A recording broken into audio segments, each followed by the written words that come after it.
je vous restaurerai. Mes enfants, que la paix soit avec vous. Je suis Jésus le Maître, et je viens vous remettre en mémoire une phrase de l'Évangile qui s'applique bien à votre vie et qui peut vous servir à approfondir votre vie spirituelle, votre confiance et votre amour pour moi. Je vous dis, venez à moi, vous tous qui êtes fatigués et opprimés, et je vous soulagerai.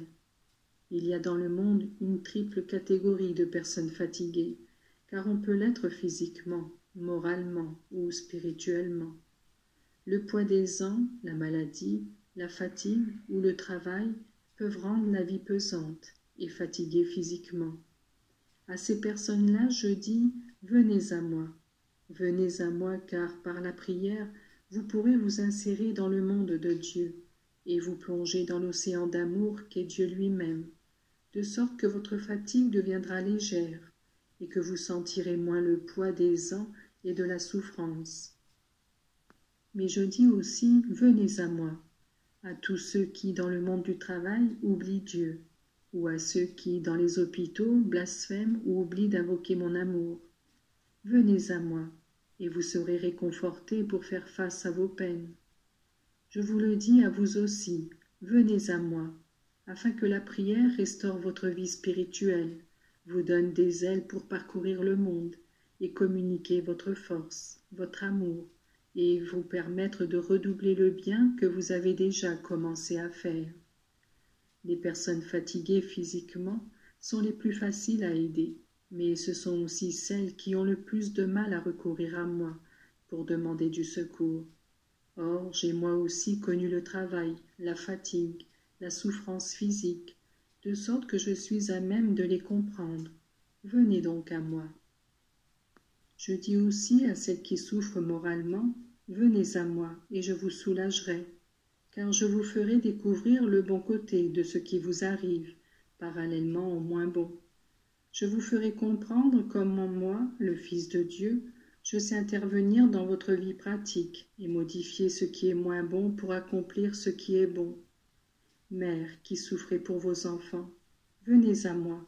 Je connais parfaitement le cœur de vos enfants, et les souffrances morales ont accompagné toute ma vie.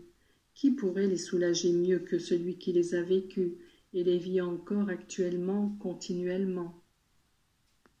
Je veux vous réconforter.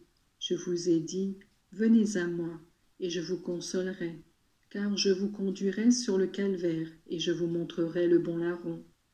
Là, je vous dirai, vous voyez, au tout dernier instant de votre vie peut-être, quand les espérances paraissent devoir finir, quand votre vie vous semblera se clore sur une énigme, je vous donnerai encore la force d'espérer, de croire, d'aimer, car ces enfants que vous aimez, que j'aime, ces âmes pour lesquelles vous vous sacrifiez, seront rachetés par ma souffrance.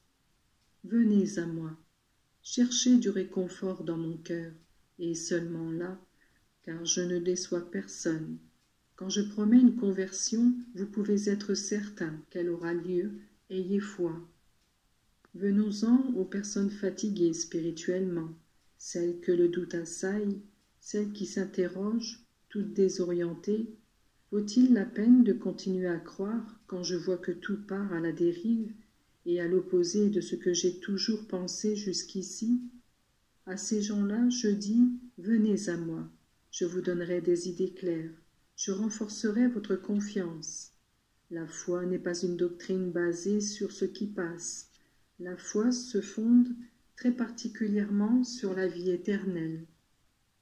Mes enfants, quelle plus grande désillusion aurait pu avoir le Fils de Dieu que, lorsque, arrivé au calvaire, il n'a vu à côté de lui personne d'autre que sa mère et l'apôtre bien-aimé. Tous les autres qui avaient reçu de nombreux bienfaits de lui, qui avaient entendu et savouré les paroles de Dieu, tous étaient partis. Et pourtant, mes enfants, la foi doit être mise à l'épreuve pour mériter une récompense.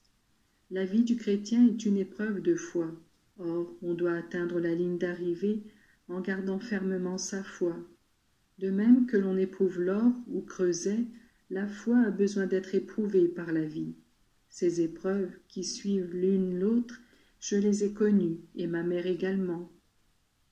Croyez-vous que pour ma mère il ait été toujours aisé de croire? Sa foi héroïque n'a-t-elle pas été mise à dure épreuve? Elle a néanmoins persévéré jusqu'à la fin. Croyez-moi, mes enfants, je suis votre Jésus, et si j'attends de vous cette foi constante, c'est parce que je désire vous donner une récompense sans fin.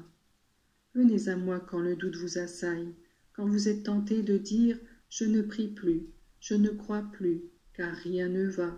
Ceux à qui j'ai fait du bien m'insultent ou me font du mal. » Venez à moi, je suis votre modèle.